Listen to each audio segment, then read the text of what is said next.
రాహుల్ గాంధీ అసలు విదేశీయుడా భారతీయుడా? ఆ పార్టీకి సంబంధించిన మేధావులు ఎవరైతే ఉన్నారో వారికి పాకిస్తాన్ మీద అంత ప్రేమ ఏంటి, భారతదేశం మీద అంత ద్వేషం ఏంటి? శ్యామ్ పిట్రోడ్ అని చెప్పేసి అతను అడుగుతుంది. ఇతను రాజీవ్ గాంధీ హయాంలో, మన్మోహన్ సింగ్ హయాంలో ఈ ప్రధానమంత్రి సలహాదారుగా పనిచేశాడు. ఇతనిది ఒడిస్సాలోని ఒక ప్రాంతం, well educated, and I think now he settled in America. Sam Pitroda age more than 80. Ganesh gold తాకట్టులో ఉన్న బంగారాన్ని విడిపించి కొనబడును. సంప్రదించండి 9966611144. సో ఇతను 2024 ఎన్నికలకు ముందు కూడా ఈ భారతదేశంలో తూర్పు సైడ్ ఉన్నటువంటి వాళ్ళు ఉంటారు చూశారు, వాళ్ళు వచ్చేసి చైనీలాగా ఉంటారు అన్నట్టు. నార్త్ వాళ్ళు ఉంటారు చూశారు, ఉత్తరం సైడు, వాళ్ళు తెల్లగా ఉంటారు అన్నట్టు. దెన్ వెస్ట్ సైడ్ ఉన్నటువంటి వాళ్ళు వచ్చేసి అరబ్బులా ఉంటారన్నట్టు. ఇక సౌత్ సైడ్ ఉన్నటువంటి వాళ్ళు అంటే కొండ జాతోళ్ళలాగా, అడివోళ్ళలాగా ఉంటారన్నట్టు మాట్లాడాడు. ఒరే నువ్వు మనిషి వేనరా అని చెప్పేసి గట్టిగా అంతా వేసుకున్నారు.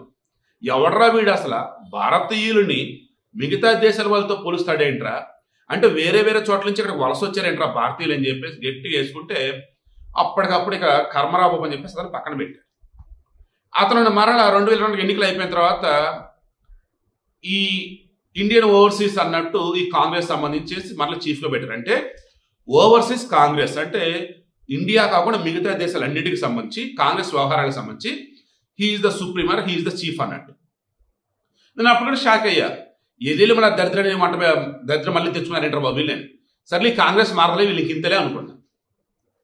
ఇప్పుడు నిన్న అతను కొన్నాళ్ళ క్రితం అతనట పాకిస్తాన్లో ఉన్నాడట. కొద్ది రోజుల క్రితం పాకిస్తాన్లో ఉంటేనట సొంత ఇంట్లో ఉన్నట్టు ఉందట. అరే ఏ ఆపరేషన్ సింధూర్తో అయితే పాకిస్తాన్ తుక్కు రాగొట్టామో, ఏ పాకిస్తాన్ టెర్రరిస్ట్ ముండా కొడుకులు అయితే వచ్చి పెహల్గామ్లో మన హిందువులను చంపున్నారో, ఇదంతా కూడా మనకి ఇంకా కళ్ళ ముందు కదిలాడుతూనే అంతా ఇంకా మాట్లాడుకుంటూ ఉంటే ఇప్పుడు వచ్చేసి ఆ రకంగా మాట్లాడండి. అదేమంటే బంగ్లాదేశ్ బాగుంది, నేపాల్ బాగుంది, శ్రీలంక బాగుంది, పాకిస్తాన్ బాగుంది, చైనా బాగుంది, అన్నీ బాగున్నాయి అంటాడు. అంటే దాని ఇండియా బాగాలేదనా? ఇండియాలో ఉంటూ వచ్చేసి విదేశంలో ఉన్నట్టు అనిపిస్తుంది అతనికి. అసలు ఏం మాట్లాడాడు అసలు అతను నిన్న పాకిస్తాన్ గురించి సొంత ఇంట్లో ఉంది అన్నట్టుగా అతను మాట్లాడిన మాటలు పిచ్చిపోయింది ఒక్కొక్కరికైతే. ఇంతవరకు కాంగ్రెస్ దాని మీద ఏం మాట్లాడాల.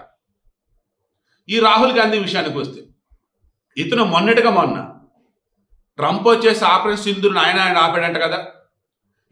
ఏంటి మీరు ఏదో పాకిస్తాన్ ఓడించమని చెప్తారు, మరి పాకిస్తాన్ ఏంటి మనం అన్ని విమానాలు కూల్చారని చెప్తున్నారు, ఏ విమానాలు పాకిస్తాన్ కూల్చారని చెప్పండి అంటాడు. చైనా వాడు మన దేశం ఎంత ఆక్యుపై చేశారు, ఏం చేస్తుంది డిఫెన్స్ అంతా చేతకతనం కదా ఇది అంటాడు. చివరి సుప్రీంకోర్టు మాట్లాడింది, ఏమయ్యా రాహుల్ గాంధీ నువ్వు ఇండియన్వా లేదన్నప్పుడు నాన్ భారతీయుడు అంటే బయటోడివా, ఏం మాట్లాడతావు?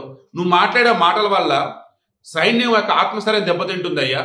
వాడెవడో ట్రంప్ చెప్పడని చెప్పేసి ఇక్కడ వచ్చేసి మోదీని డిఫెన్స్ వచ్చేసి ట్రంప్ చెప్తే ఆపారంట కదా, ఏంటికి ఇలా చేశారంటే అని అడుగుతావేంటయ్యా.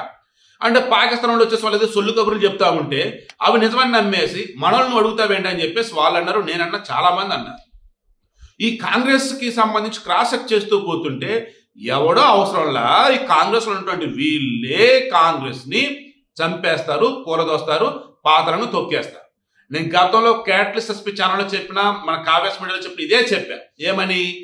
కాంగ్రెస్ ఇంకా బతికి ఉందంటే ఆయా రాష్ట్రాల్లో ఉన్నటువంటి లోకల్ నాయకులు వాళ్ళు, ఫర్ ఎగ్జాంపుల్ తెలంగాణ రేవంత్ రెడ్డి నాయకత్వం, ఇంకా మరికొంతమంది కరుడు కట్టినటువంటి కాంగ్రెస్ వాదులు.